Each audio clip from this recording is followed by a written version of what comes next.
إثبات المعاد أحوال الأشقياء والسعداء سورة المدثر تفسیر ابن کثیر.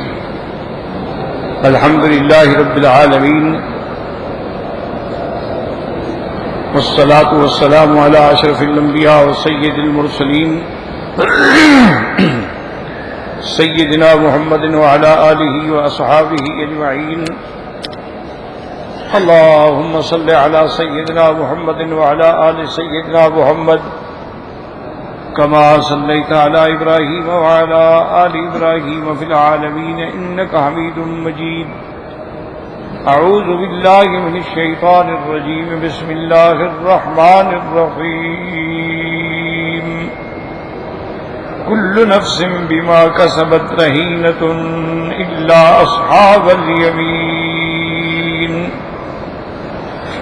في جنات يتساءلون عن المجرمين ما سلككم في سقر قالوا لم نك من المصلين ولم نك نطعم المسكين وكنا نخوض مع الخائضين وكنا نكذب بيوم الدين حتى أتانا اليقين فما تنفعهم شفاعة الشافعين فما لهم عن التذكرة معرضين كأنهم حمر مستنفرة فرت من كسفرة بل يريد كل امرئ منهم أن يؤتى صحفا منشرة كلا بل لا يخافون الآخرة كلا إنه تذكرة فمن شاء ذكره وما يذكرون إلا أن يشاء الله هو أهل التقوى وأهل المغفرة. اللہ تبارک و تعالی نے کلام مقدس میں ان آیات مبارکہ میں ارشاد فرمایا ہے کہ ہر نفس جو ہے وہ اپنے اعمال میں بندھا ہوا ہے، مگر وہ اصحاب الیمین جن کو نامہ اعمال دائیں ہاتھ میں ملیں گے تو وہ اس قید سے نکل جائیں. فی جنات، و اصحاب الیمین جو ہیں وہ جنات میں ہوں گے. یتساءلون، یعنی وہ ایک دوسرے سے سوال کرتے ہوں گے ان المجرمین، کافروں کے بارے میں. ما سلککم فی سقر، کہ تم کو کون سی چیز ہے جس نے اس جہنم کی طرف چلنے پہ مجبور کیا ہے. قالوا لم نک من المصلین، وہ کہیں گے کہ ہم نماز پڑھنے والوں میں نہیں تھے، یعنی اللہ کی عبادت نہیں کرتے تھے. ولم نک نطعم المسکین، نہ اللہ کے بندوں پہ رحم کھاتے تھے. اب اس کے بعد کہیں گے وَكُنَّا نَخُوضُ مَعَ الْخَائِضِينَ. یاد رکھیں کہ کنّا نخوض، بعض علماء نے تو یہ فرمایا کہ نخوض کا معنی یہاں ہے نتکلم، کہ ہم بھی بس باتیں کرتے تھے جیسے لوگ باتیں کرتے. جو لوگ کہتے رہے ہم بھی کہتے رہے، وہ استہزاء کرتے رہے ہم بھی کرتے رہے. ایک ترجمہ یہ ہے. اور بعض علماء کہتے ہیں نخوضوں کا معنی کہ کسی چیز میں ڈوب جانا، یعنی ہم بھی ان کے ساتھ اس گناہوں میں اور استہزاء میں ہم بھی انہی کے ساتھ ڈوب گئے، انہی کے ساتھ گمراہ ہو گئے. اس لیے بعض علماء نے فرمایا کہ ہم بھی گمراہ ہو گئے ان کے ساتھ جو گمراہ. اور اس کے بعد انہوں نے کہا وَكُنَّا نُكَذِّبُ بِيَوْمِ الدِّينِ، اور ہم قیامت کا انکار کرتے، تکذیب کرتے۔ یوم الدین کا معنی کیا ہے؟ یوم الجزاء، یعنی یوم القیامت۔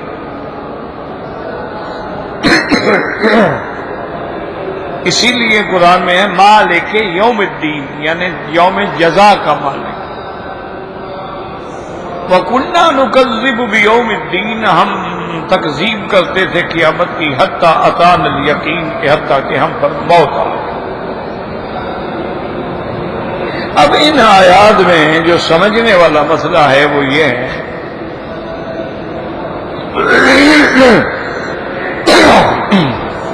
کہ بھئی نماز نہ پڑھنا ٹھیک ہے، بڑا گناہ ہے،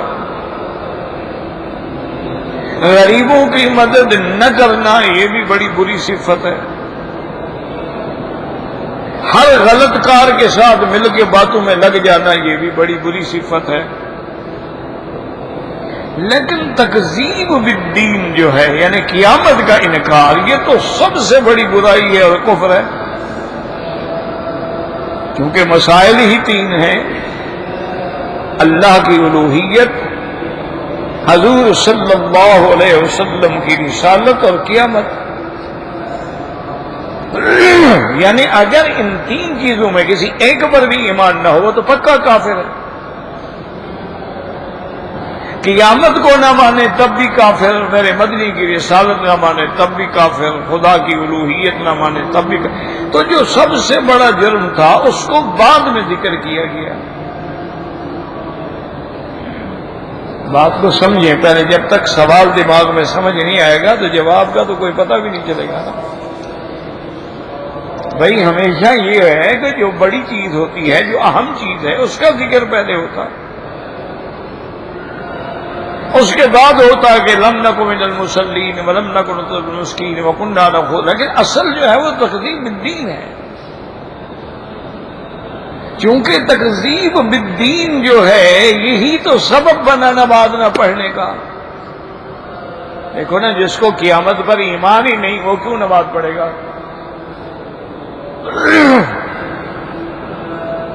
جس کو قیامت پر ایمان ہی نہیں وہ کیوں صدقہ خیرات اور زکوٰۃ دے گا؟ جس کو یہ پتا ہو کہ بس ہم نے مر گئے، مٹی میں مل گئے، خلاص، اس کے بعد تو کچھ نہیں۔ ان ہی الا حیاتنا الدنیا نموت ونحیا وما نحن بمبعوثین، بس یہی زندگی ہے، اس کے بعد تو ہم نے کھڑا ہی نہیں ہونا قیامت میں۔ تو جس کا اللہ پر آخرت پر یقین نہ ہو، یاد رکھو اس کے لیے پھر اعمال صالحہ کی کیا ضرورت ہے؟ انسان اعمال صالحہ کیوں کرتا ہے؟ کہ میری آخرت اچھی ہو جائے، میری قبر اچھی ہو جائے، میرا حشر اچھا ہو جائے، لیکن جس کا ایمان ہی نہیں ہے وہ کیوں کرے گا؟ اس لیے مفسرین کرام نے اور محققین علماء نے لکھا ہے کہ دنیا میں نظام چلانے کے لیے، مثلا آدمی کے امن کو قائم رکھنے کے لیے پولیس کی ضرورت ہے، CID کی ضرورت ہے، سیکورٹی کی ضرورت ہے، چوکیاں بنائی جاتی ہیں، رینجرز بٹھائے جاتے ہیں، پہرے کا انتظام کیا جاتا ہے کہ امن ہو۔ اللہ کا نظام ہی الگ ہے۔ اللہ فرماتے ہیں بس قیامت میں یقین اس کے دماغ میں بٹھا دو، پھر کسی پہرے کی ضرورت ہی نہیں۔ ابھی آپ دیکھیں کہ جن لوگوں کو اللہ کا خوف ہے وہ تہجد کے وقت اٹھتے ہیں، ان کو دیکھنے والا بھی کوئی نہیں ہوتا، ان کو دیکھنے والا بھی کوئی نہیں، اٹھانے والا بھی کوئی نہیں، جگانے والا بھی کوئی نہیں، لیکن اٹھ کے کھڑا ہے ہاتھ باندھ کر۔ کیوں؟ آخرت پہ یقین۔ اور جس کو یقین نہ ہو دنیا میں محو ہے، ٹی وی میں، فلموں میں، لغو میں، لہو میں، لعب میں، اس کا کوئی تصور ہی نہیں، کہ اس کا یقین ہی نہیں کہ ہم نے اٹھنا ہے۔ تو مین چیز کیا ہے؟ آخرت کا یقین۔ اسی لیے اولیاء اللہ جو گزرے ہیں، اللہ ان کی قبروں پہ کروڑوں رحمتیں فرمائے، وہ فرماتے تھے اپنے مریدوں کو، بھئی روزانہ تم 10 منٹ کے لیے 24 گھنٹے میں صرف 10 منٹ بالکل تنہائی میں جب کوئی نہ ہو بیٹھ کے مراقبہ کیا کرو موت کا کہ میں نے مرنا ہے، میرا روح قبض ہونا ہے، یہ بستر، یہ آرام، یہ دولت سب ٹھاٹھ پڑا رہ جائے گا جب لاد چلے گا بنجارا، اور میں نے قبر میں جانا ہے۔ جو بیت الوحشہ ہے، جو بیت الدود ہے،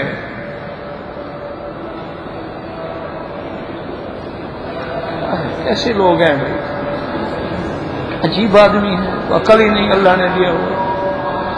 انا للہ و انا الیہ راجعون۔ تو وہ فرماتے تھے کہ 10 منٹ کے لیے صرف علیحدہ بیٹھ جاؤ جب کوئی نہ ہو، رات ہے، دن ہے، کوئی ہے، جو تمہیں ٹائم ملتا ہے، صرف اس بات پہ غور کرو کہ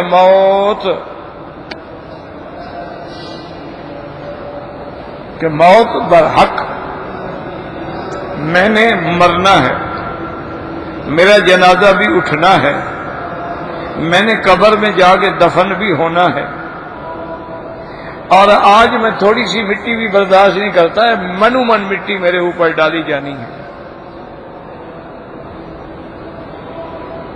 اور پھر وہاں سوال جواب بھی ہونا ہے، وہاں اچھائی برائی کا جو ہے پتہ نہیں کیا ہو جاتا ہے، کیا مشکل ہے، اللہ عالم۔ 1 مہینہ ہو گیا یہ ٹھیک ہونے میں نہیں آیا۔ انا للہ و انا الیہ راجعون، اور کیا کہہ سکتے ہیں۔ تو وہ یہ فرماتے تھے کہ بس صرف موت کا مراقبہ کر لو 10 منٹ روز کا، تم دیکھو گے کہ تمہاری 1 مہینے کے اندر اندر حالت بدل جائے۔ اگر گناہ گار ہیں تو گناہ چھوڑ دیں، اگر ڈاکو ہے ڈاکہ چھوڑ دے گا، چور ہے چوری چھوڑ دے گا، مرنا ہے بھائی، قبر ہے۔ اور قبر تو ایسی چیز ہے کہ حضور پاک قبر پہ بیٹھے ہیں اور قبر نے صحابی کو پکڑ لیا۔ قبر تو ایسی چیز ہے، قبر تو ایسی چیز ہے کہ حضور نے فرمایا فاطمہ تھا سلیمی من مالی ما شئت، جو کچھ دنیا میں مانگنا چاہتی ہو مانگ لو، لیکن آگے یہ خیال نہ کرنا کہ میں آخری نبی کی بیٹی ہوں، نہیں، وہاں تو عمل پوچھے جائیں گے، وہاں حسب نسب نہیں ہوگا، فلا انصاب بینہم یومئذ ولا یتساءلون، نہیں پوچھا جائے گا تم سید ہو، قریشی ہو، کون ہو، ہاں تو یہ پوچھیں گے بھی اعمال کدھر ہیں، کیا کر کے آئے ہو۔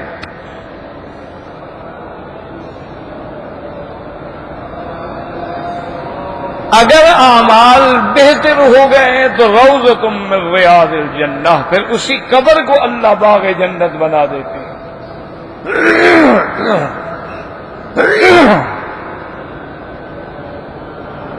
اور اگر عمل بھری ہوں تو اللہ معاف کرے اسی قبر کو حفرۃ من حفر النیران، جہنم کے گڑھوں میں گڑھا بن جائے۔ اسی لیے اللہ دنیا میں بھی کبھی کبھی نمونہ دکھلا دیتے ہیں، کتنے بڑے بڑے لوگ ہیں جو فوت ہوئے قبر سے خوشبو آنی شروع ہو گئی۔ امام بخاری رحمۃ اللہ علیہ کی جب وفات ہوئی ہے ان کی قبر مبارک سے خوشبو آتی تھی، اسی طرح حضرت لاہوری رحمۃ اللہ علیہ، اسی طرح ہمارے مہربان بھی تھے، دوست بھی تھے، مولانا محمد موسیٰ صاحب رحمۃ اللہ علیہ، اسی طرح جو میں نے سنا ہے کہ عبد الرشید غازی کی قبر سے بھی بالکل، یعنی ایک نہیں سینکڑوں ہزاروں بندوں نے وہ خوشبو سنی ہے۔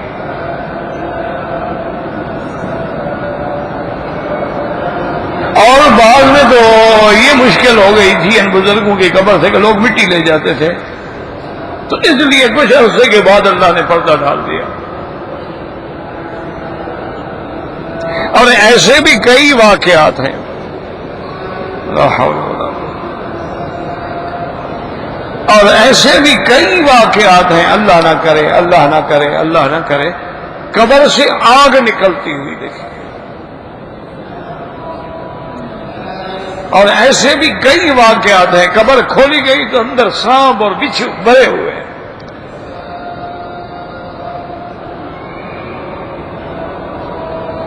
تو اللہ نمونہ بھی دکھلا دیتے ہیں دنیا میں کہ کسی کو شک ہو تو دیکھ لو، کسی کو شبہ ہو تو دیکھ لو۔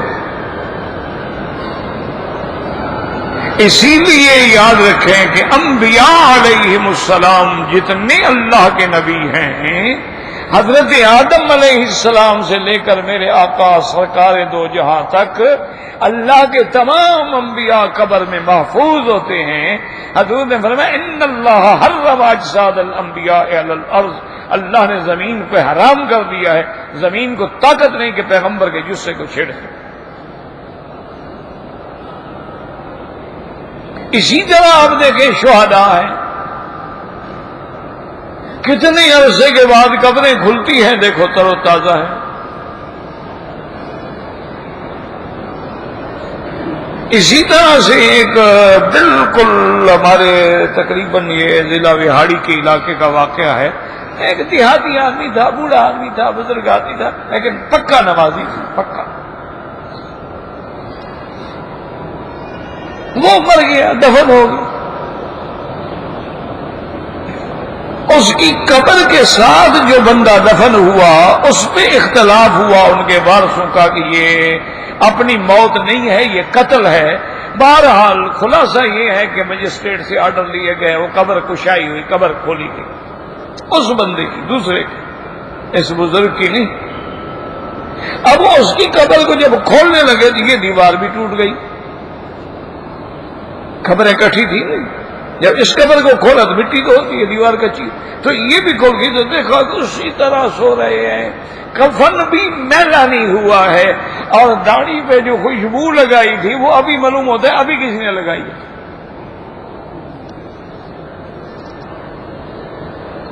ساری دنیا دوڑ پڑی دیکھنے کے لیے۔ خیر مجسٹریٹ سمجھدار آدمی تھا، اس نے کہا بھی آخرت کی یہ معاملہ جو ہے علوم غیب سے تعلق رکھتا ہے، بس جلدی جلدی سے اسے دفن کرا دیا، اور کہا بھی بس ٹھیک ہے جی، انہوں نے زیارت کر لی، ٹھیک ہے، باقی ختم۔ تو بعد میں اس تھانے دار کو خیال آیا کہ یار یہ آدمی، اس کے کون سا ایسا عمل تھا کہ اللہ نے مرنے کے بعد بھی اس کی حفاظت کی ہے۔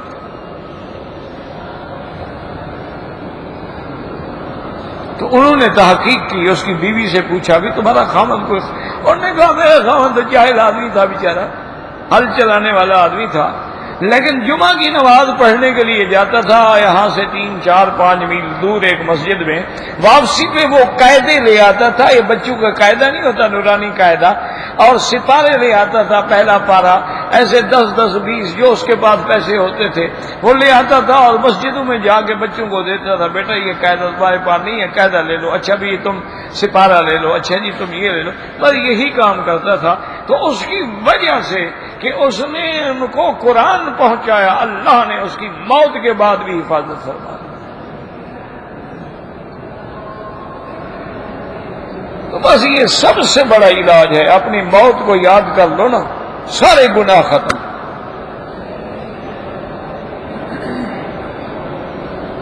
اور جب گناہ ختم ہو جائیں گے تم خود بخود ٹھیک ہو جاؤ گے۔ یہ جو ہے نا جی، یہ آسان مسئلہ ہے، اس میں کسی پیر کی ضرورت نہیں ہے، کسی بزرگ کی ضرورت نہیں ہے، کسی ختم کی ضرورت نہیں ہے، اکیلے بیٹھ گئے اور سوچنا شروع کر دیا کہ میں نے مرنا ہے۔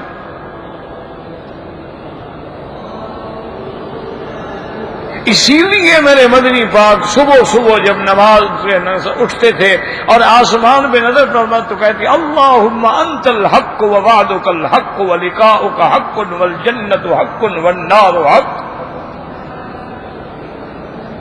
والنبیون حق ومحمد صلی اللہ علیہ وسلم حق۔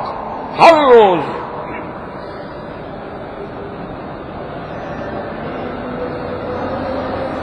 جب یہ یقین کامل بٹھا دیا جائے نا جی دل میں، بس سارے مسئلے حل ہو جاتے ہیں۔ پھر دیکھو نماز میں کیسے اسی لیے حضور نے فرمایا نا ایسے نماز پڑھو کل مودع، گویا کہ آخری نماز پڑھ رہے، اس کے بعد میں مر جاؤں گا تو پھر کون نماز پڑھے گا؟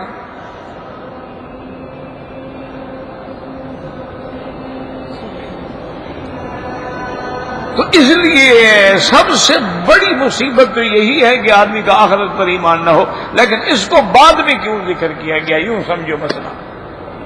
تو بعض علماء فرماتے ہیں اس کو کہتے ہیں کہ ترتیب ہوتی ہے کبھی ادنا سے اعلیٰ کی طرف اور کبھی اعلیٰ سے ادنا کی طرف، کہ پہلے چھوٹی چھوٹی چیزیں اور آخر میں بڑی، یہ ہے ترتیب، یعنی من الادنا الی الاعلی۔ جیسے دوسری جگہ ثم کان من الذین آمنوا، حالانکہ ایمان تو پہلے ہے لیکن ذکر بعد میں کیا گیا، کوئی سب سے اعلیٰ چیز، اس کو کہتے ہیں ترتیب من الادنا الی الاعلی، پہلے چھوٹے چھوٹے چھوٹے پھر بڑی چیز کا ذکر۔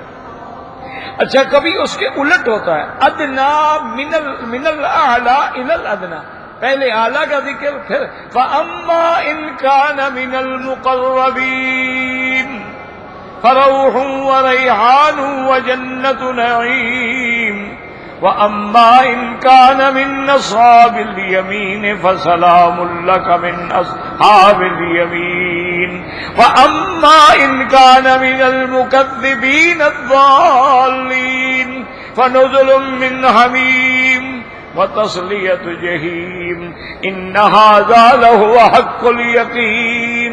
تو اب مقربین پہلے، پھر اصحاب الیمین اور پھر مقربین، تو یہ اعلیٰ سے ادنا کی طرف اور کبھی ادنا سے اعلیٰ کی طرف۔ اس لیے جیسے یہاں آیا، پہلے آیا لم نک من المصلین ولم نک نطعم المسکین وَكُنَّا نَخُوضُ مَعَ الْخَائِضِينَ وَكُنَّا نُكَذِّبُ بِيَوْمِ الدِّينِ حَتَّى أَتَانَا الْيَقِينُ۔ یاد رکھو یقین کا معنی موت، وَاعْبُدْ رَبَّكَ حَتَّى يَأْتِيَكَ الْيَقِينُ إِنَّ هَذَا لَهُوَ حَقُّ الْيَقِينِ۔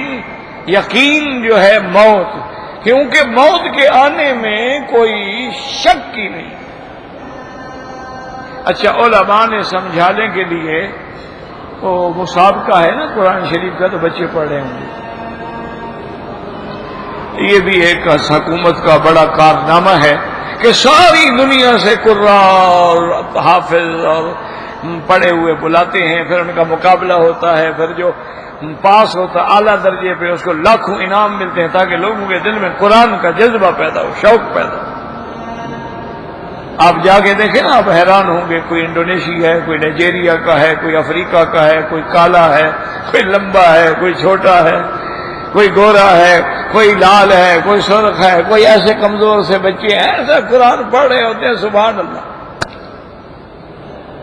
پھر قرآن کے سارے مدارج ہیں، تجوید بھی ہے، ترتیل بھی ہے، حدر بھی ہے، تفسیر بھی ہے، پھر حصے ہیں، پہلے 10 پارے، دوسرے 10 پارے، آخری پورا قرآن، آدھا قرآن، چوتھا حصہ، 3 پارے، پھر تفسیر کے ساتھ، ترجمے کے ساتھ، بغیر تفسیر۔ یہ بہت بڑا اس حکومت کا کارنامہ ہے، اللہ تبارک و تعالیٰ ان کو جزائے خیر دے۔ اور ان حفاظ کو جو بلایا جاتا ہے ان کو 5 اسٹار ہوٹلوں میں ٹھہرایا جاتا ہے، تاکہ ان کو پتہ لگے کہ عزت والے تو تم ہو، وی آئی پی تو تم ہو، وہ وی آئی پی تھوڑے ہیں جو ملکوں کو کھا جائیں، لوٹ جائیں، غریبوں کا مال لوٹ جائیں، وہ تو ڈاکو ہوتے ہیں، ان کا مقام تو جیل ہونا چاہیے، نہ کہ 5 اسٹار ہوٹل ہونے چاہیے۔ اس لیے ان کو 5 اسٹار ہوٹلوں میں ٹھہراتے ہیں، باقاعدہ اعزاز اکرام ہوتا ہے، گورنر آ کے ان کے افتتاح کرتے ہیں، ان کو پتہ لگے کہ قرآن کی عزت کیا ہے۔ مجمع الفہد جو ہے، اللہ اس کی قبر پہ کروڑوں رحمتیں کرے ملک فہد پہ، جو مدینہ پاک میں ہے، کبھی آپ جائیں تو اس کی زیارت کریں جا کے۔ وہ جو مجمع ہے، یعنی جو پریس لگائی نا قرآن چھاپنے کے لیے، وہ اتنا بڑا یعنی کمپلیکس ہے کہ دنیا اس کا مقابلہ نہیں کر سکتی۔ یہ سارے قرآن وہاں کے چھپے ہوئے ہیں نا جو حرم میں رکھے، کاغذ دیکھو، چھپائی دیکھو، تصحیح دیکھو، صیحت دیکھو، مجال ہے کہ ایک حرف کی غلطی نکال سکو۔ اچھا پھر ہر زبان میں، ہر خط میں، خط کوفی بھی ہے، نستعلیق بھی ہے، نسخ بھی ہے، اور ہر قرات پہ 7 قراتیں، ہر قرات پہ قرآن چھاپا ہے۔ اتنا بڑی خدمت ہے کہ یہ کہہ دینا تو آسان ہے. اور ہر سال حجاج کو لاکھوں قرآن مفت میں تقسیم ہوتے ہیں. ایئرپورٹ پہ جا رہے ہیں، ہدیہ قبول، ہدیہ لے لو، ہدیہ لے لو، ہدیہ لے لو. اب اسی قرآن کی فوٹو کاپیاں کر کے لوگ چھاپ رہے ہیں، لیکن اس کا مقابلہ نہیں ہو سکتا. یہ کاغذ ہی ان کو نہیں مل سکتا.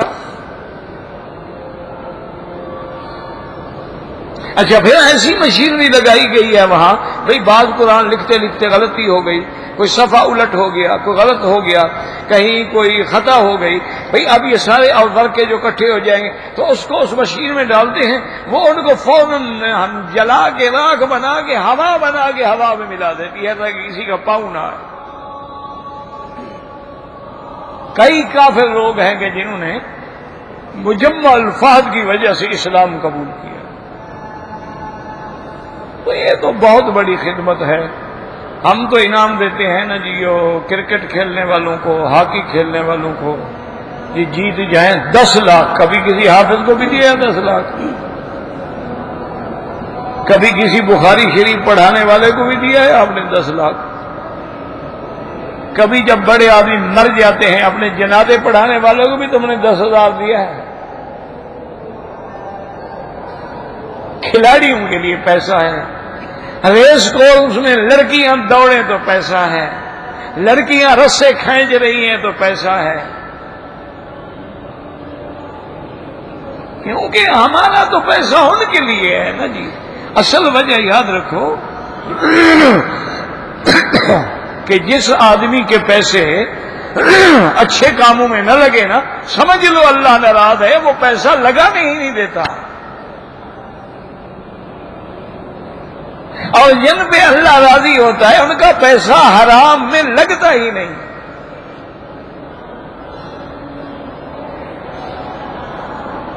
حضرت بایزید بستامی رحمت اللہ علیہ کے زمانے میں اس ملک میں، اس شہر میں ایک طوائف تھی، اتنی خوبصورت تھی کہ لاکھوں لوگ فتنے میں مبتلا ہو گئے.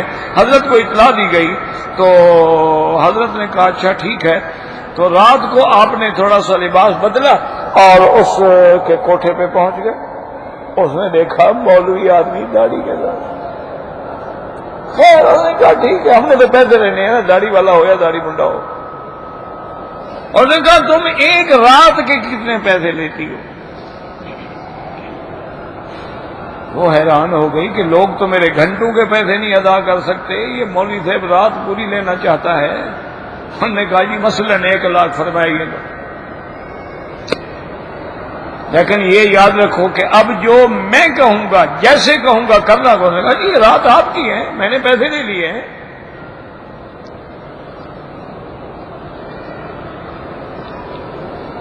اس کے کمرے میں چلے گئے، گٹھڑی کھولی، اس سے کپڑے نکالے زنانہ، فرمایا کہ جاؤ غسل کرو اور یہ کپڑے پہنو. ٹھیک ہے، وہ چلی گئی. اب پیسے لیے ہیں، جو کچھ اس کی مرضی ہے، ٹھیک ہے. اب ایک رات میں تو اس کا حکم ماننا ہے. کپڑے پہن کے آ گئی، فرمایا کہ یہ مصلی ہے، اپنا مصلی بچھایا، پھر ایک چادر بچھائی. کہا تم ادھر کھڑی ہو جاؤ، جیسے میں نماز پڑھوں تم بھی اسی طرح پڑھتی رہو. اس نے کہا جی مجھے تو آتا نہیں کچھ. اس نے کہا کچھ نہیں آتا نا، بس جیسے میں کہوں اسی طرح. اللہ اکبر. میں رکھوں میں جاؤں تم بھی جو کچھ نہیں آتا نہ پڑھو. جب حضرت نے سر سجدے میں ڈالا تو اپنے اللہ سے فریاد کی کہ مولا اپنی عزت کو داؤ پہ لگا کر کہ دنیا کیا کہے گی، میں نے اس کا خیال نہیں کیا. میں نے تیری اس بندی کو جہنم سے بچانے کے لیے یہاں تک تو میں لے آیا ہوں، دلوں کے پھیرنے والے تو آپ ہیں. 2 رکعت پڑھی، دعا مانگی، اس کے بعد کہا اچھا بیٹی السلام علیکم. اس نے کہا حضرت کہاں ہے؟ میں اپنی مسجد میں جا رہا. اس نے کہا حضرت اب میں تو یہاں نہیں رہتی، مجھے بھی ساتھ لے جاؤ. اب نے فرمایا ایسے نہیں ہے، کل دن میں تم آ جانا. صبح کو سارے لوگ حیران ہیں کہ اس کا میک اپ سنگار ختم، سادی شلوار قمیض پاک، سادہ چادر اوڑھ کے اس مسجد آ گئی. حضرت نے کسی طالب کو بلایا، فرمایا بھی اس طالب کو دیکھ لو، تمہیں پسند ہو تمہارے میں شادی کر دوں تاکہ گناہ سے بچ جاؤ۔ ان کا نکاح کر دیا، ان کو کچھ پیسے بھی دے دیے کہ بھی اپنی شادی پہ خرچ کرو اور جاؤ زندگی گزارو۔ وہ علماء نے لکھا ہے کہ اب اپنے وقت کی ولیہ بن گئی، بس ہدایت آ گئی نا، پٹڑی بدلنی تھی نا، پٹڑی بدل گئی تو بس ٹھیک ہے۔ اسی لیے آپ دیکھ لیں کہ جن کو حرام پہ خرچ کرنا ہے وہ لاکھوں اڑا دیں گے، لیکن حلال پہ 1 روپیہ بھی خرچ نہیں کر سکتے، اور جن کو حلال پہ خرچ کرنا ہے وہ حرام میں کہتے ہیں لا حول ولا قوت الا باللہ، میں حرام میں پیسے لگاؤں، استغفر اللہ۔ وہ تو یہ بھی سوچ کے پیسے دیتے ہیں کہ یہ آدمی خدا نہ خواستہ میرے پیسے لے کے کوئی گناہ تو نہیں کرے گا، اس لیے وہ مدرسوں میں جاتے ہیں کہ یار کچھ بھی ہو قرآن حدیث پڑھنے والے طالب ہیں نا، گھر چھوڑ کے بیچارے پڑے ہوئے ہیں، ان کو پتا ہے ہمیں کوئی نوکری نہیں ملنی، کوئی ڈگری نہیں ملنی، کچھ نہیں ملنا، پھر بھی رات دن بیٹھے ہیں قال قال رسول اللہ صلی اللہ علیہ وسلم، تو اصل مستحق تو یہ ہے۔ اس لیے یاد رکھیں یقین کا معنی کیا ہے؟ موت۔ یہی حکم اللہ نے نبی علیہ السلام اعبد ربک حتی یاتیک الیقین۔ اب آگے اللہ فرماتے ہیں فما تنفعهم شفاعت الشافعین۔ اب مسئلہ یہ ہوتا تھا کہ اتنے بڑے بڑے لوگ، اتنے سردار، اتنے طاقت والے، اتنی دولت والے، ان کے کیا قیامت میں کوئی کام نہیں آئے گا؟ اللہ نے فرمایا نہ نہ، کسی کی سفارشوں کو نفع نہیں پہنچائے گی۔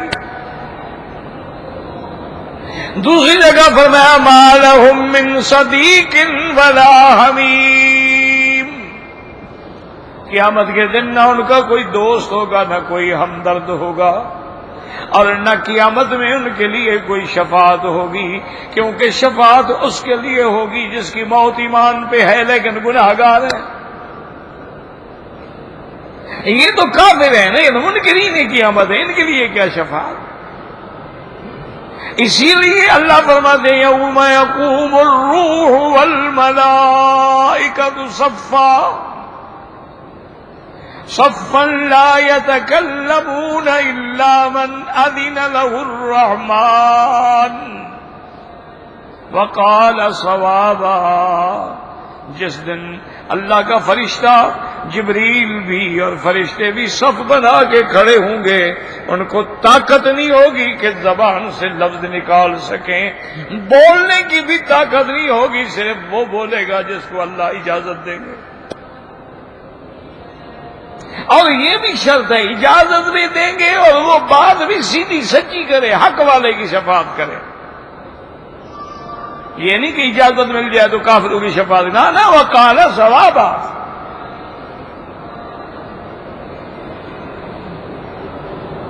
اسی لیے قرآن پاک نے رات دن آپ پڑھتے ہیں آیت الکرسی پڑھتے ہیں اور اس کے اندر پڑھتے ہیں یعلم ما بین ایدیہم وما خلفہم، اور اس سے پہلے آتا ہے من ذا الذی یشفع عندہ الا باذنہ، من کون ہے جو اللہ کے اذن کے بغیر سفارش کر سکے؟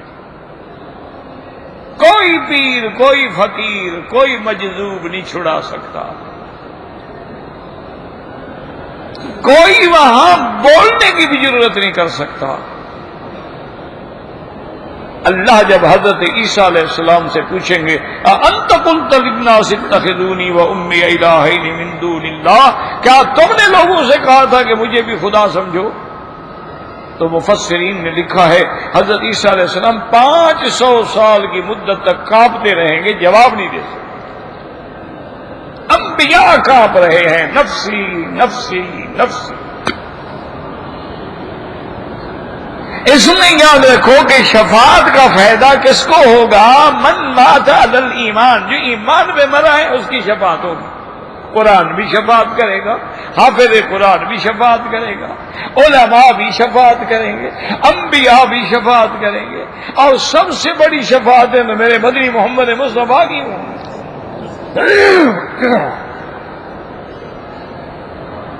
اور آپ نے یہ بھی فرما دیا شفاعتی لامتی من امتی لاہل الکبائر، میری امت کے جو کبیرہ گناہوں میں مر گئے ہیں توبہ نہیں کا، ان کے لیے بھی میں شفاعت کروں. یعنی آدمی مومن ہے، پکا ہے. یاد رکھو مسئلہ یہ ہے کہ اگر ایمان پہ موت آئی، اعمال اچھے، جنت. ایمان پہ موت آئی، اعمال بھی اچھے ہیں لیکن ساتھ گناہ بھی ہیں، اگر توبہ کر لی پھر بھی جنت. لیکن بعض اوقات ایمان ہے، عقیدہ ٹھیک ہے، اللہ کے رسول پہ یقین ہے، لیکن گناہ کی حالت میں مر گیا، توبہ کی توفیق ہی نہیں ہوئی. کتنے لوگ ہیں شراب پی کے نشے میں مر گئے، وہ کہاں توبہ کرے گا؟ کتنے لوگ ہیں چوری کرنے گئے، دیوار گری مر گئے. کتنے لوگ ہیں ڈاکہ مارنے گئے، گھر والے جاگ گئے، انہوں نے بندوق ماری مر گئے.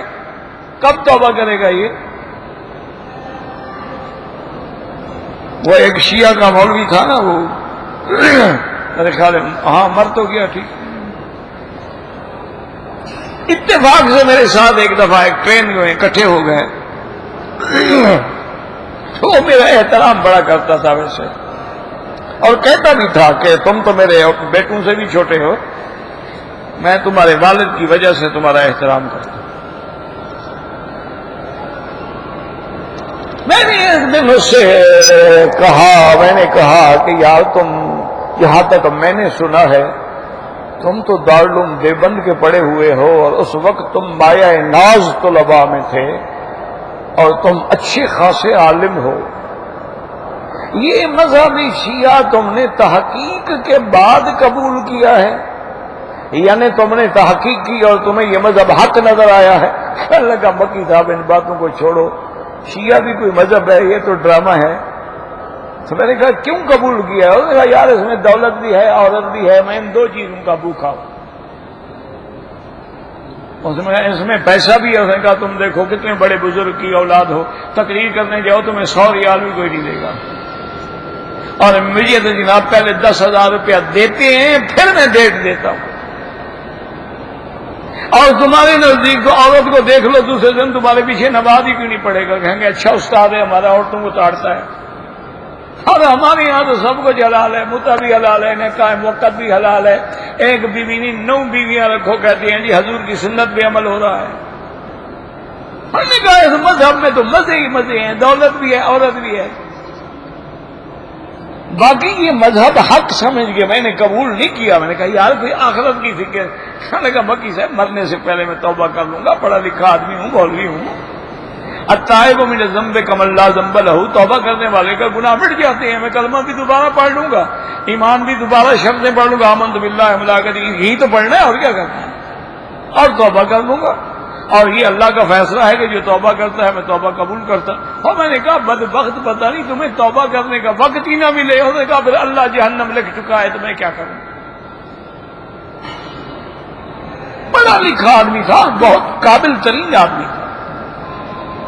میں نے دیکھا ہے عربی عبارات جو ہے نا کہ ایسے وہ کتاب پکڑ لیتے تھا، ایسے پہلی سطر دیکھا، ایسے اگلی عبارتیں خود عربی کی پڑھتا چلا جاتا تھا، اور جھوٹ ہوتی تھی، وہ کتاب میں نہیں ہوتی تھی.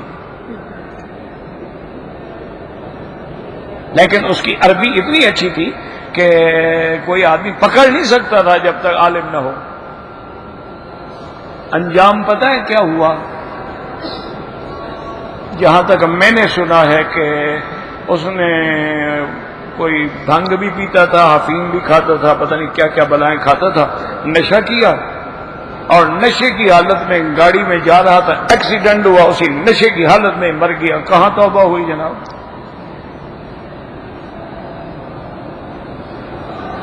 انا للہ و انا. اس لیے ہمیشہ یاد رکھیں کہ موت، سب سے پہلے موت کا فکر کرو. اسی لیے باقاعدہ کتابوں میں کہ حسبنا اللہ عند الموت، حسبنا اللہ عند القبر، حسبنا اللہ عند السؤال، حسبنا اللہ عند الصراط، حسبنا اللہ عند المیزان، حسبنا اللہ عند الجنة والنار، حسبنا اللہ عند اللقاء، حسبی اللہ لا الہ الا هو علیہ توکلت والیہ انیب.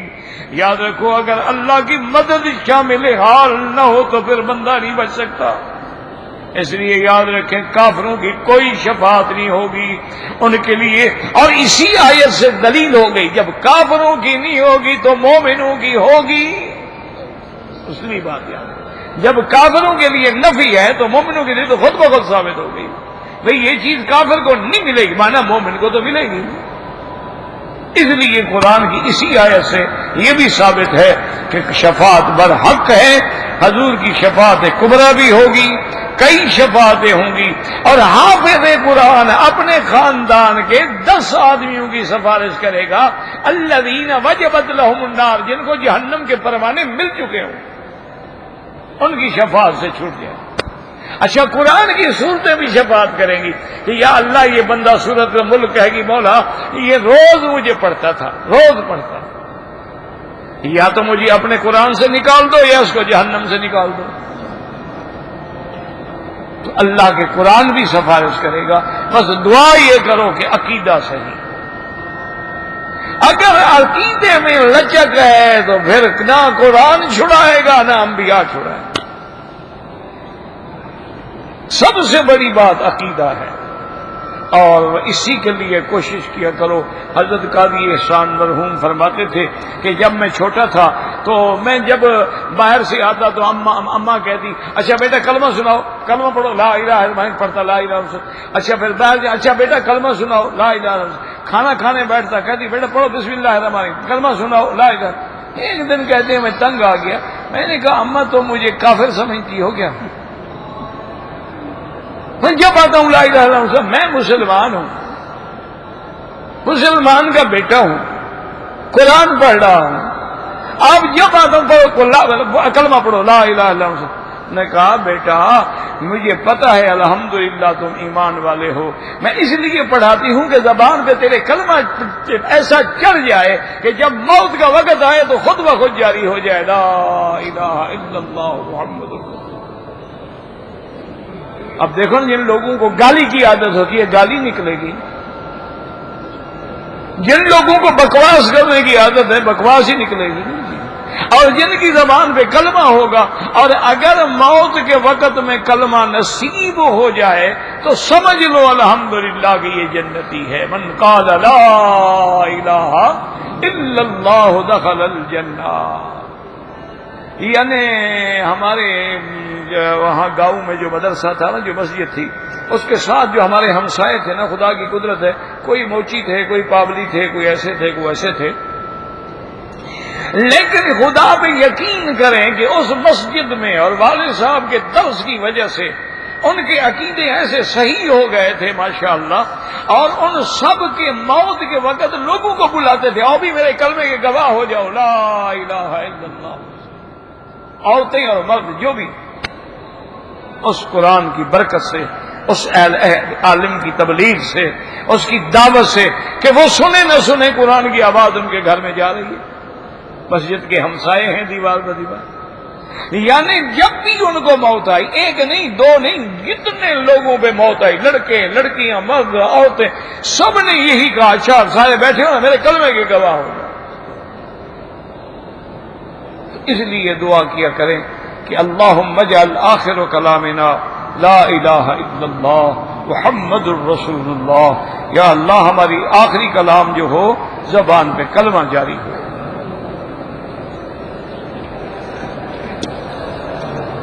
ایک سے زائد کے ساتھ صحبت کرنے کا کیا؟ اچھا ادھر ہے نکاح کے بعد خلوت سے پہلے ولیمہ. ولیمہ کا معنی یہی ہوتا ہے کہ میاں بیوی جب ملے اس کے بعد ولیمہ کیا جائے.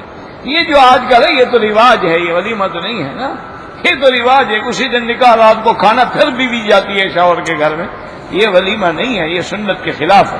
یہ ایسے کھانا ہے بس کھانا کھا لیتے ہو. وہ ولیمہ جو ہے معنی یہی ہے کہ میاں بیوی کی جب ملاقات ہو جائے اس کے دوسرے دن, تیسرے دن, چوتھے دن, 10ویں دن اولم ولو بشات. اگر ایک آدمی کی 4 بیویاں ہیں اور وہ ایک ہی وقت میں ایک ہی رات میں 4 بیویوں سے صحبت کرنا چاہتا ہے تو اس کی بیویاں ہیں جناب, صحبت کرے جو مرضی ہے کرے. جب اس کی بیویاں ہیں لیکن یہ علماء نے لکھا ہے کہ ہر بیوی کی ایک دوسرے کے سامنے نہیں، تاکہ دوسرے کے دل کو تکلیف پہنچتی ہے، وہ حرام ہے شریعت میں۔ اس بیوی کو آپ نے صحبت کر لی ہے، پھر دوسری بیوی کے پاس چلا گیا یا اس کو بلا لیا اپنے کمرے میں، وہ اپنے کمرے میں چلی گئی، اچھی بات ہے، وہ ایسی تمہاری بیویاں ہیں، 4 سے صحبت کرو، 3 سے کرو، 2 سے کرو۔ حضور پاک نے ایک رات میں 9 بیویوں سے صحبت کی ہے۔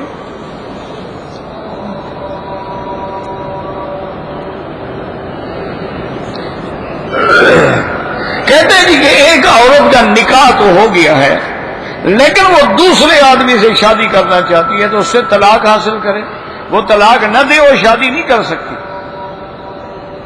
جب تک شوہر طلاق نہیں دے گا وہ شادی نہیں کر سکتی کسی بھی شکل میں، کھلو کر لو پھر اس کو سب کچھ واپس کرو۔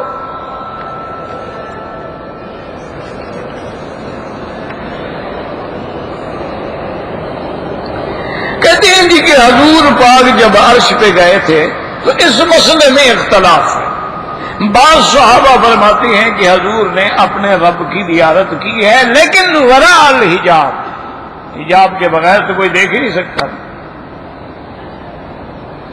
اور بعض علماء فرماتے ہیں کہ زیارت نہیں ہوئی۔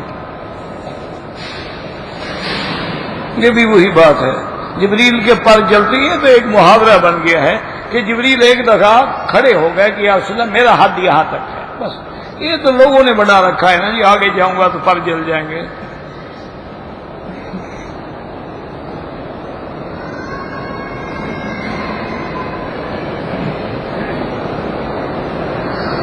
میرے ایک بھائی نے اپنی بیوی کو 3 طلاقیں دی ہیں، پھر کسی مولوی سے فتویٰ لے آیا کہ یہ ایک ہے، تو ٹھیک ہے، وہ انشاءاللہ پھر ثواب جزا جو ہے وہ فتوے دینے والے پر، آپ کیوں نہ اس کے ساتھ کھانا کھائیں، یہ کافر تو نہیں ہو گیا نا وہ، زیادہ سے زیادہ احناف کے نزدیک گنہگار ہے، کیونکہ احناف کے نزدیک 3 طلاقیں 3 ہوتی ہیں، جب تک اس عورت کا حلالہ نہ ہو وہ پہلے شوہر پہ حلال نہیں ہو سکتی، لیکن بعض علماء نے فتویٰ دیا ہے تو پھر ساری ذمہ داری فتوے والوں پر ہے۔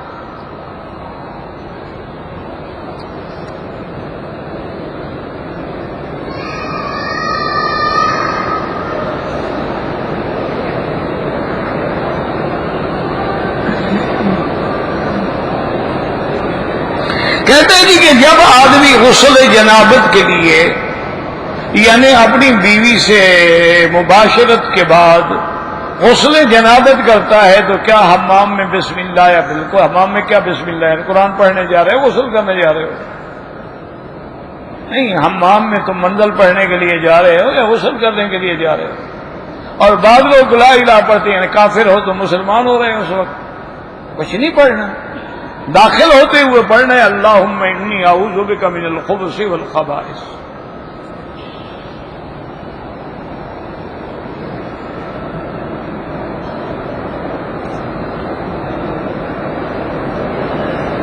کہتے ہیں جی کہ میں نوجوان ہوں، میں اپنی پوری زندگی حضور پاک صلی اللہ علیہ وسلم کی اتباع میں گزارنا چاہتا ہوں، لیکن بد نظری ہوتی ہے، میں غیر عورتوں کو دیکھتا ہوں، اس سے میں نہیں بچ سکتا، اللہ والوں کی صحبت اختیار کرو، اہل اللہ کے ساتھ رہو، جب اچھے لوگوں کے ساتھ رہو گے تو اچھے بن جاؤ گے انشاءاللہ۔ پہلے تو وہاں موقع ہی نہیں ملے گا نا تمہیں عورتیں دیکھنے کا، تو اس میں تمہاری اصلاح بھی ہو جائے۔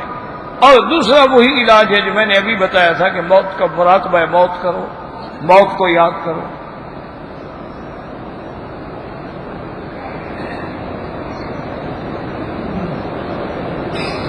نفس پہ کنٹرول کرنے کا طریقہ یہی ہے نا کہ موت کا مراقبہ کرو۔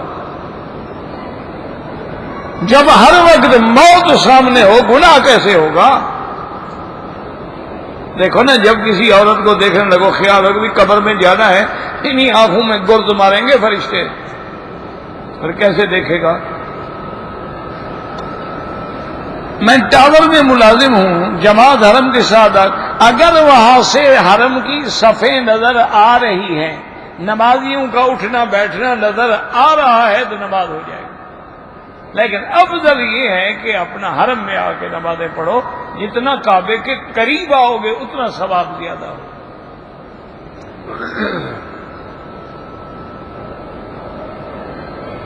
کہتے جی کہ بعض لوگ یہاں پاؤں نہیں دھوتے، وہ مسح کر لیتے ہیں۔ حنفی مسلک میں مسح الخفین تو جائز ہے، لیکن خفین سے مراد یہ ہے کہ چمڑے کے موزے ہوں جن میں پانی اثر نہ کرے، لیکن حنابلہ رحمہم اللہ کے نزدیک باریک جراب پر بھی جائز۔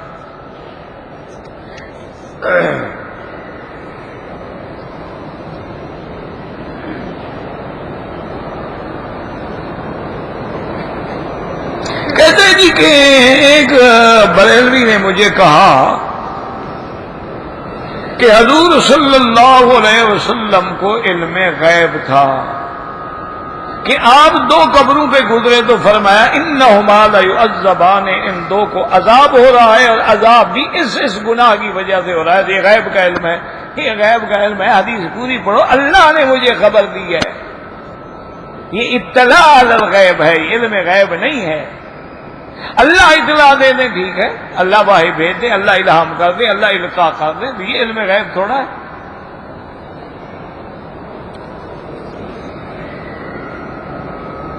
پھر وہاں اس قرآن کے بارے میں کیا کہو گے کہ ما کنت،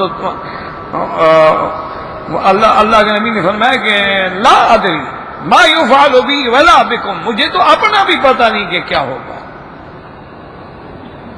حالانکہ اللہ کے نبی تو معصوم ہیں۔ میں نے پہلا حج کیا ہے، بال منڈوایا، لیکن چوتھا حصہ ٹھیک ہے، ٹھیک ہو گیا، کوئی دم نہیں۔ عورت کو اگر حیض کی حالت ہے تو حیض کی حالت میں سبحان اللہ الحمدللہ تسبیحات پڑھ سکتی ہیں، بالکل پڑھ سکتی ہیں۔ بعض علماء تو کہتے ہیں قرآن بھی پڑھ سکتی ہیں، امام ابو حنیفہ فرماتے ہیں قرآن نہیں پڑھ سکتی، ذکر کر سکتی۔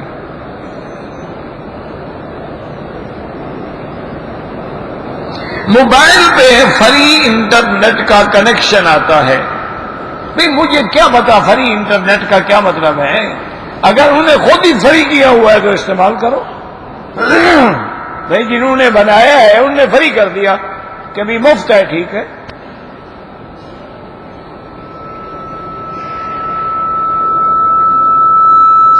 کہتے ہیں جی کہ اگر ہم نے کسی سے پیسے لینے ہیں وہ نہیں دے رہا ہے تو اللہ پہ چھوڑ دے، قیامت میں تو دے گا نا، دنیا میں نہیں دے گا، قیامت میں کہا جائے گا، اور وہاں تو ہمیں زیادہ ضرورت ہوگی یہاں سے، اور پھر یہاں پیسے دے گا، وہاں تو نیکیاں دے گا ہمیں۔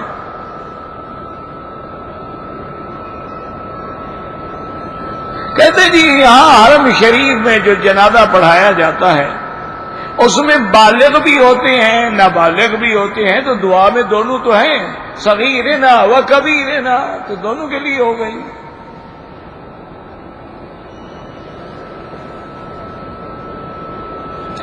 ایک آدمی نے عمرہ کیا، عمرہ کرنے کے بعد جدے چلا گیا، وہاں جا کے اس نے بال کٹوائے، دم پڑ گئی۔ عمرے کا ہر کام مکے میں ہوگا، طواف بھی حرم میں، صفا بھی حرم میں، بال کٹانا بھی حرم میں۔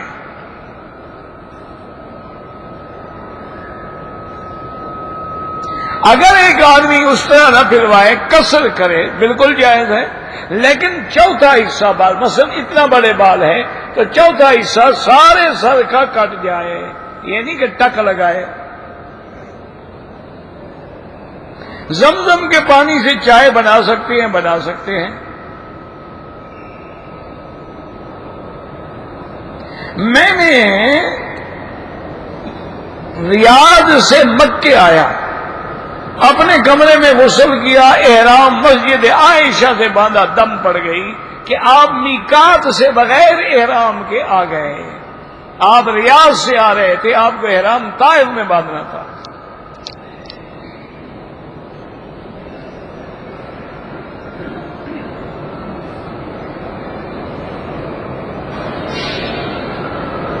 آدمی نے بیوی کو 3 دفعہ طلاق دی ہے، گھر والے کہتے ہیں کہ بیوی کو گھر رکھوں، جب آپ نے 3 طلاق دے دی گھر کیسے رکھو گے؟ تو بات ختم ہو گئی۔ عدت کے بعد ختم. ویسے بھی 3 طلاق کے بعد تو کوئی رجوع کی حل ہی نہیں ہے نا. تو اسی لیے گھر میں رکھنے کا تمہیں کوئی حکم نہیں ہے. وہ کسی دوسرے آدمی سے شادی کرے، اور وہ جب شادی کرے تو وہ بھی کرائے والی شادی نہ ہو. یاد رکھو یہاں رواج ہو گیا ہے نا. اچھا بہت سارے لوگوں نے، مجھے کسی نے کہا کہ بورڈ لگائے ہوئے ہیں کہ جی حلالہ کے لیے یہ سینٹر ہے جس میں حلالہ کرانا ہو. حالانکہ حضور پاک کی حدیث ہے کہ لعن اللہ المحلل والمحلل لہ، حلالہ کرانے والا اور کرنے والا دونوں پہ اللہ کی لعنت. وہ تو حکم یہ ہے حتیٰ تنکح زوجا غیرہ، وہ جا کے کسی اور سے شادی کرے. مقصد اسلام کا یہ ہے کہ جس ظالم نے تمہیں 3 طلاقیں دی ہیں پھر اس کے بعد کیوں آنا چاہتی ہو؟ خبردار مت آؤ، جا کے دوسری جگہ شادی کرو. اسی دل میں پھر پاؤں دینا چاہتی ہو جہاں سے سانپ نے ڈسا ہے تمہیں. وہ 1 طلاق بھی تو دے سکتا تھا، 2 بھی دے سکتا تھا. اس نے 3 تمہیں دی ہیں تو اب اس کے بعد نہ آؤ. مقصد یہ ہے کہ جب وہ دوسری جگہ شادی کرے گی تو انشاءاللہ اس کا دل اللہ کرے گا اس سے لگ جائے گا، چھوڑے دفع کرے اس کو. ہاں اب یہ بات ہے کہ اس نے دوسری جگہ شادی کر لی، مر گیا وہ، تو اب عدت گزار کے پہلے شوہر کے ساتھ نکاح کر سکتا. یا شادی کر لی اس نے پھر اپنے منشے سے طلاق دی. یہ نہیں ہے جیسے ہمارے یہاں رواج ہے کہ کسی دوست کو کہہ دیتے ہیں، یہ آدمی نعوذ باللہ اپنے بھائی کو کہہ دیتا ہے کہ بھی 1 رات کے لیے نکاح کر لو، 1 رات کے بعد تم صبح دوسرے دن طلاق دے دینا، پھر جب عدت گزر جائے گی میں نکاح کر لوں. یہ تو لعنت ہے. لعن اللہ المحلل والمحلل لہ.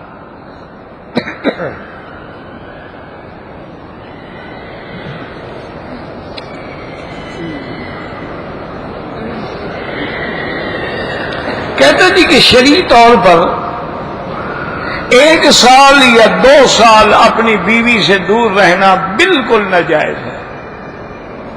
زیادہ سے زیادہ 6 مہینے کی مدت ہے. ہاں بات یہ ہے کہ حالات ایسے ہیں، وہ غریب ہیں بیچارے، یہاں مزدوری کے لیے آیا ہوا ہے. اگر اس کی بیوی کی عزت محفوظ ہے اور بیوی نے بھی اجازت دی ہے تو رہ سکتا ہے. اگر اس کی سب سے پہلی چیز یہ ہے کہ تم ادھر آ گئے، تمہاری بیوی محفوظ ہے کہ نہیں. اگر تمہاری بیوی محفوظ ہے یا بچے جوان ہیں ماشاءاللہ، بچے اپنی ماں کے ساتھ ہیں، کوئی فکر والی بات نہیں ہے، پھر تم رہ سکتے ہو. اور وہ راضی بھی ہو کہ تم اتنے دیر باہر رہ سکتے ہو. اگر وہ راضی نہ ہو تب بھی نہیں رہ سکتے. اور اگر بیوی کی عزت خطرے میں ہو تب بھی نہیں رہ سکتے. آج کل تو حضرت اللہ معاف کرے، آج کل تو سسر پر بھی اعتبار نہیں ہے. ابھی اخباروں میں آیا تھا ایک آدمی اپنی بہو کے ساتھ زنا کرتے ہوئے پکڑا گیا. جب اس عورت کو نے کہا کہ تمہیں شرم نہیں آتی، یہ تمہارا سسر ہے، تمہارے خامد کا باپ. اس نے کہا میرا رونا تو بعد میں رونا، یہ تو اپنی بیوی کے ساتھ بھی زنا کرتا، بیٹی کے ساتھ بھی زنا کرتا ہے.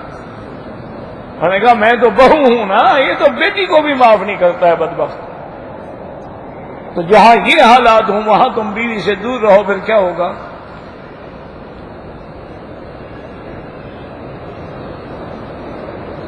بہرحال وہی ہے کہ اگر تمہارا گھرانہ محفوظ ہے، بیوی محفوظ ہے، اس کی عزت محفوظ ہے، اور تمہارے وہ باہر جانے پہ راضی ہے تو پھر تم باہر رہ سکتے ہو، کوئی بات نہیں. ورنہ حضرت عمر رضی اللہ تعالی نے فیصلہ فرمایا تھا، وہ مجاہدین کے لیے بھی آرڈر کر دیتے تھے بھی 6 مہینے سے زیادہ باہر نہ رہو، 6 مہینے کے اندر واپس آؤ، اپنی بیوی کے حقوق ادا کرو، کچھ عرصہ رہو، پھر وہ دوسرے چلے جاتے، پھر وہ آ جاتے، پھر اور تو حضرت عمر نے باقاعدہ ایک نظام بنا دیا تھا کہ 100 آدمی واپس آ گیا، 100 آدمی چلا گیا، پھر دوسرا 100 آدمی آ گیا، پھر دوسرا 100 آدمی چلا گیا. تو وہ حکم فرماتے تھے کہ 6 مہینے سے زیادہ آدمی کو جدا نہیں رہنا چاہیے. بہرحال حالات ہیں، کوشش کرو کہ اللہ عزتوں کو محفوظ رکھے. سب سے بڑا مسئلہ میرا بھائی آج کل جو ہے نا وہ یہی ہے. ورنہ آج کل ایسے بھی حالات ہیں کہ ماں باپ جو ہیں، ماں باپ بھی اور بیوی بھی کہتی ہے خدا کرے باہر رہو، پیسہ جو آ رہا ہے تم پیسہ بھیجنا بند کر دو، انشاءاللہ خط شروع ہو جائیں گے، جلدی واپس آؤ. تم ان کو لکھ دو جی میری نوکری چھوکری چھوٹ گئی ہے، خود فارغ ہوں، کچھ پیسے گھر میں پڑے ہوں تو مجھے بھجوائیں، خرچہ نہیں ہے میرے پاس۔ وہ کہیں گے چھوڑو پھر وہاں کیوں پڑے ہوئے، آ جاؤ۔ جب تک پیسے بھیجتے رہو گے، نوٹوں کی مشین بنے رہو گے، وہ ہمیشہ کہیں گے خدا کرے دفع ہے ہمیں پیسے بھیجتا رہے۔ انا للہ و انا الیہ راجعون۔ اللہم صلی علی سیدنا محمد وعلی آل سیدنا محمد کما صلیت علی ابراہیم وعلی آل ابراہیم فی العالمین انک حمید مجید۔ یا حی یا قیوم برحمتک نستغیث، یا حی یا قیوم برحمتک نستغیث، یا حی یا قیوم برحمتک نستغیث۔ ربنا آتنا فی الدنیا حسنة وفی الآخرة حسنة وقنا عذاب النار۔ ربنا آتنا فی الدنیا حسنة وفی الآخرة حسنة وقنا عذاب النار۔ ربنا آتنا فی الدنیا حسنة